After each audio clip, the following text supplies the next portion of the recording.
Hello there, Qckslvrslash, and today we have a video courtesy of Dymags in the Tier 7 German destroyer, the Maass. And I've never really hidden the fact that I do not like this ship. Doesn't mean it's not a good ship, I just couldn't make it work for me. And I don't really know why, because most times if I play a DD long enough, I eventually figure out the sweet spot. And what was weird is, the ships leading up to the Maass had a pretty decent time in, and then I got here and just couldn't make it work, and now in the Z23 and on, no problem. And in my Z39 review I kind of cover like I just couldn't make this ship work. Now Dymags is playing alongside a divmate who has brought a Belfast, and that's definitely a good duo to bring to a battle. You know, the Belfast having the radar, Dymags can probably spot a DD, force him to smoke up. You've got the Belfast radar to help Dymags close in to that Hydro range, at which point there is no way that enemy DD is ever disappearing. That's really the strength of these German ships. I just couldn't make it work in this one. And there we have it, first enemy destroyer, an Qckslvrslash, and Dymags not shy about getting the guns going.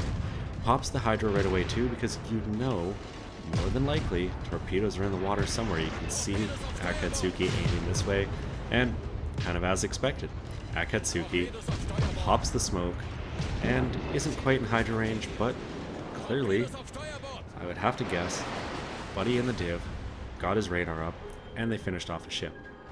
Dymags may not have gotten a kill there, but put a good chunk of damage into that enemy DD, and that's A. The other destroyer is over at C-Cap, so Dymags is going to be able to slip in here. Now, you have to be careful. This is a Tier 9 battle, and if you look at the enemy team, it doesn't look like there's going to be any radars over here, because the Missouri is over on the other side. Additionally, you've got that handy enemy destroyer smoke kind of blocking off a bunch of the enemy team.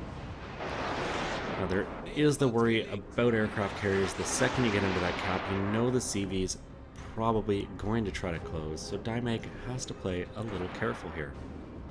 And, you know, there's the planes. We've got pretty much all the enemies over there. And while he's playing a bit of a risky game, kind of sailing towards where all the planes were spotted, it takes him further away from the enemy ships, and I know that's what he's thinking. And in a DD, you know, there was a comment on one of my videos about, you know, where should you smoke in a cap to take the cap? And my advice is, don't smoke in the cap to take it. Save your smoke for the moments planes decide to park over you, or when you need to make a getaway. You know, put yourself in the cap in a position where you can get away as quick as possible, and this is really it. He's maximized the range to all those enemy ships. So if he does get spotted, he just starts sailing away. He's got a nice open chunk of land, can loop behind the island if need be. Either way, things will work out for him. But no one's going to spot him because the CV is busy at the south side of the map going for a strike on the friendly CV. And based on the minimap, looks like probably got some decent damage in there. Hard to say, but you know, it's kind of what happens at these lower tiers. There is a definite payoff for just going for the strike on the enemy CV. It doesn't work at the higher tiers because CVs get so much AA, but down here, or at least with the CVs that are involved here, it's a possibility. And you can see the fighters there chasing down the friendly torpedoes, so you know you're pretty safe from planes. Assuming they don't fly over you on the way back to ship, and Dymags needs to be careful. Doesn't look like he's got his AA disabled, so one little pop from them might give up the position. Now the Neptune was spotted nearby, and you have to be careful here. Gets the torps in the water, but you know he's probably going to get spotted. Neptune's got Hydro. If it hasn't used it, there it is. So the Neptune's going to see those torps coming. Now Dymags is about to get his own Hydro back, and that allows him to at least see where this Neptune is, but already smartly moving to a place in the cap where he is able to just get out. You can see pops the Hydro, So at this point, based on that hydro ring, if this Neptune gets close to this corner, it's going to be spotted before it can round the corner. And that gives Dymags time to get moving. You can see right there, gets spotted, so Dymags isn't going to hang around.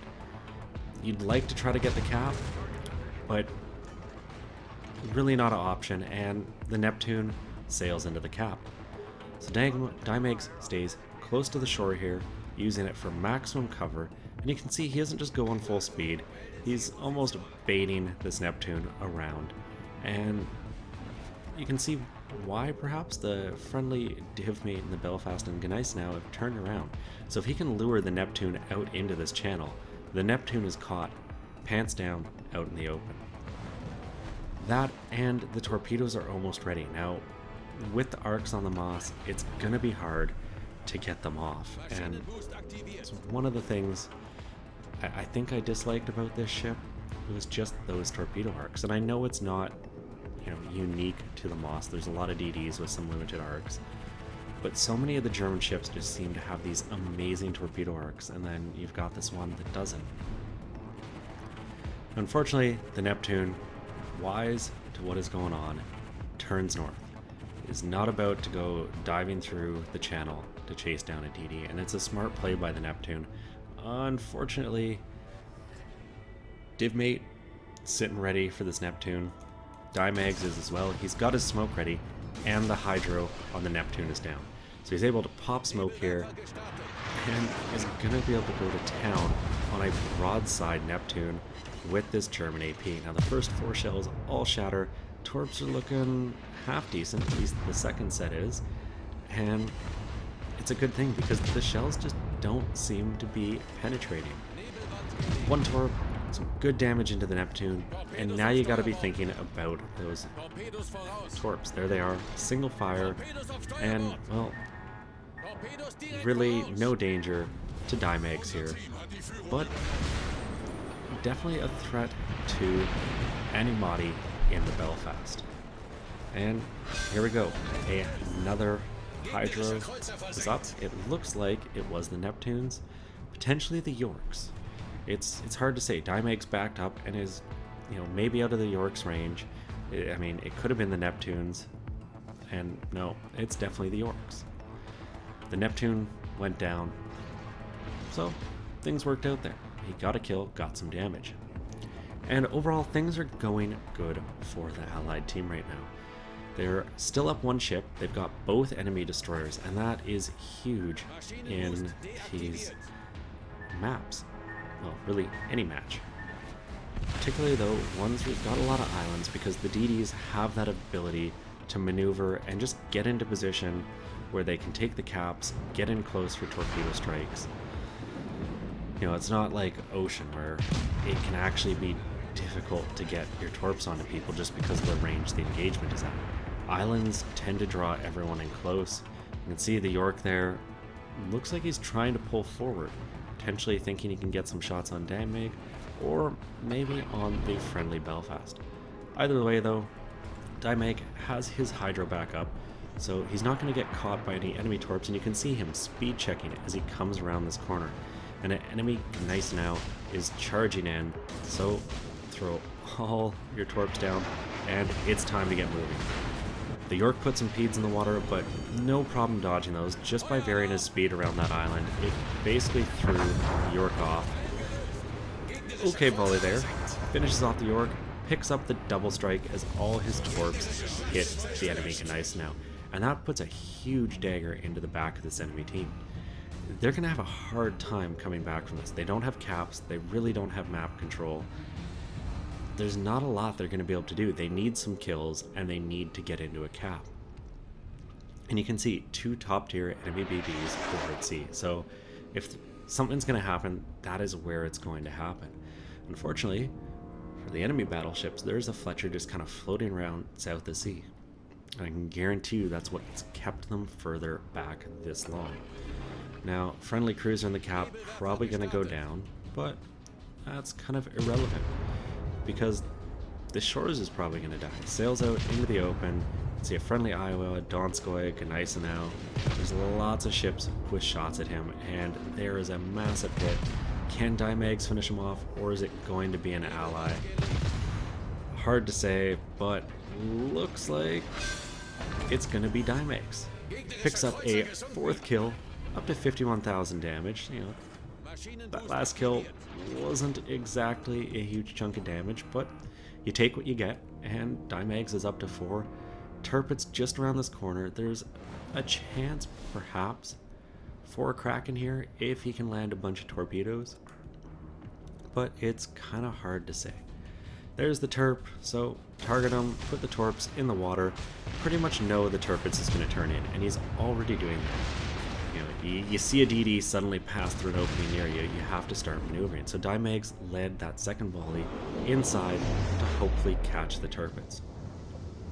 And what would be amazing here is if the allied ships in B force the Tirpitz to either turn completely out thinking he's got to run or in, but it doesn't look like either happened, though he is continuing out.